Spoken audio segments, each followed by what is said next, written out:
How do I get started on the healing journey? And it's an important question. It's a question everybody asks. I want to come at this from a couple levels. And the first is you got to start where you're at. You got to make yourself aware of the resources available to you. And just be aware that thanks to the internet today, there's a lot more resources available than might be just in your geographical area. But you got to accept where you're at, start where you're at. But then I want to give you kind of 4 key components that need to be part of your healing journey if you're going to really be successful. And I want to put it in the context of learning to walk, learning to drive a car, learning to swim, learning to ride a bike, learning to skate. So if you look at all of those skills that you had to learn, they were a journey. They were something that was important for you to learn, to master, to be good at in order to kind of get to where you wanted to get. Look at recovery that way. So before I get into them, I just want to say this up front. Many people, I think, start recovery kind of mad at themselves, that they've waited so long, that they've done so much damage, that they made excuses for so long, and they really start out just very angry. And I hope that you can realize that that's often not a good place to start. You have to start by, hey, I'm where I'm at. I can't go back. I can't redo that part of my life. It's done, but I can change from here, and I'm going to do it with the right attitude, and we're going to get to that.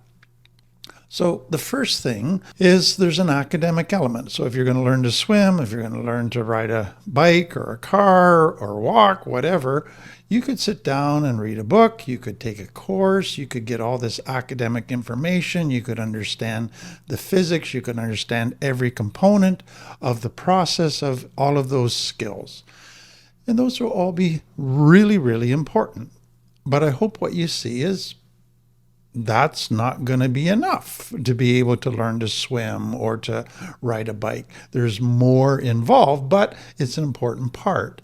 And so to me, a huge part of recovery is learning, self-awareness, learning about trauma, beginning to understand recovery and healthy. Now, I need to put a caution here because there's a lot of people today that are claiming to be trauma specialists, that are claiming to offer quick, easy solutions to trauma. Be really cautious. Make sure these people really understand trauma, because many don't. They just understand the basics. So do your due diligence in making sure that if you're getting information from people, that you've checked them out, that they really do know what they're talking about. So there's the academic. Then you need support. So what does a child learning to walk? They need somebody to hold their hand or to hold them so they begin to walk. Child riding a bike, they need training wheels or somebody to hold the bike. Somebody learning to swim, they need flotation devices or somebody holding them. Somebody learning to drive a car, they need somebody in the car with them, talking to them, telling them what to do next. We need support. There's so much to learn that we can't implement all those tools immediately on our own. We need somebody to support us. We need things that are going to help us until we master all the different components. So you need support. You need a group of people or one person that is going to be there for you. So again, absolutely essential, but still not quite enough. There's more that is needed. And the third is practice and experience. So there's some things you can learn in a textbook, but there's some things you're only going to learn on the job through experience, through being in the actual situations. Then you feel the situation, and now you realize the black and white little skill you learn in a textbook isn't quite enough. It's got to be nuanced. There's got to be some micro skills that you have to learn, and you learn those very gradually within the situation. So there's a couple of things that I want you to understand here. This is the stage that requires practice. doing it over and over again, because what you're doing is you're training your muscles, your brain, and your nervous system for these new skills. And that's a lot of stuff to train.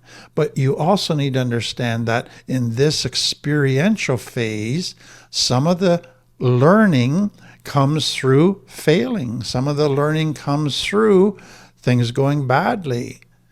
So you have to be willing to accept that there's an element of learning that we can't just get in an isolated, cold, vanilla setting where everything's nice and like a lab. No, there's some stuff that only is learned on the job by doing.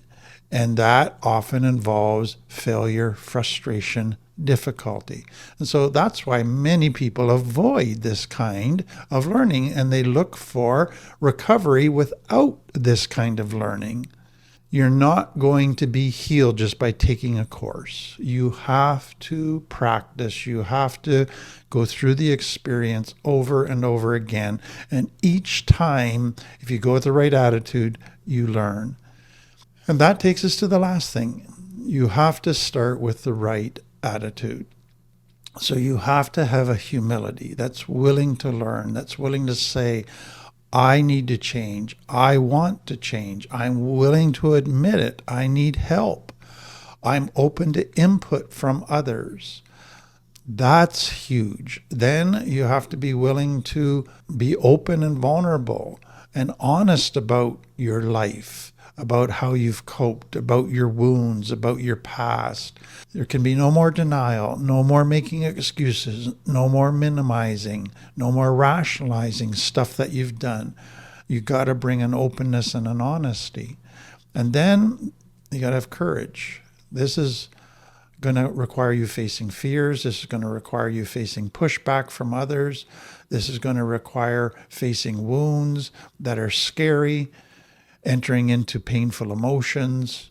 So courage is required. And that's saying I'm going to do it regardless of how much fear is in my limbic brain. I'm still going to do the right thing. And then you got to be consistent. You can't get healthy by just doing it when you feel like it, by just doing it once in a while.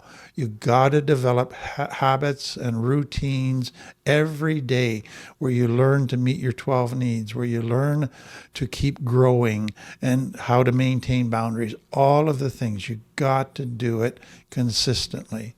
And that requires commitment. That you do it because your cortex knows it's healthy and right. And you're going to do it even if you don't feel like it on some days. You're going to do it even though you're frustrated, even though you're feeling discouraged. You're going to do it consistently because you're committed. Those are so essential. So start with that. I hope that helps you get started. Check out the resources available. Our programs, you can check those out, and that'll get you started, and then we can help direct you in that. Thanks again for being here. Have a great day. See you next time.